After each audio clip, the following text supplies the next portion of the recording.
मोठा प्रश्न आहे. मासे सुद्धा मरत आहेत. प्रदूषणाचं नोटीस सुद्धा दिलेली आहे. गेल्या अनेक वर्षापासून ही परिस्थिती साखर कारखाने आपल्या नाही, दुर्दैवाने काय झालं की प्रदूषण नियंत्रण मंडळाकडून ते काम व्यवस्थित होत नाही. हे प्रदूषण वाढण्याचे प्रदूषण रोखण्याचं काम त्यांचं होतं.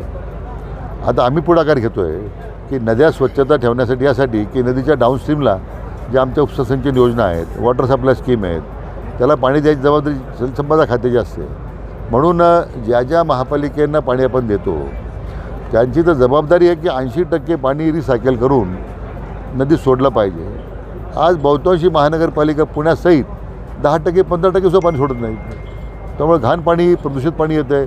आम्ही त्यांच्याविरुद्ध कारवाई करतोच. आता आम्ही त्यांना सरळ पत्र लिहिले आता देतो आहे की जेवढं पाणी रिसायकल करून नदीत येईल तेवढं फक्त पाणी तुम्हाला मिळेल. पाण्याच्या चोऱ्या, पाण्याचे टँकर माफिया हे सगळं कशामुळे वाढलेलं आहे? अक्षम्य दुर्लक्ष महापालिकांचं, आणि त्यामुळे नद्या प्रदूषित होत चालल्यात. आम्ही आमची स्वतःची यंत्रणा आता प्रदूषण रोखण्यासाठी कशी उभी करता येईल त्यासाठी आम्ही आता विचार करतो. मनोज जरांगे पाटलांचा विषय आहे. त्यांच्या अजूनही मागण्या मान्य झाल्या नाहीत. त्यांनी सांगितलेलं आहे की येणाऱ्या काळात मी पुन्हा एकदा आंदोलन करणार. नाही, मी जरांगे पाटीलच्या त्याशी माझं बोलणं झालं आहे. आता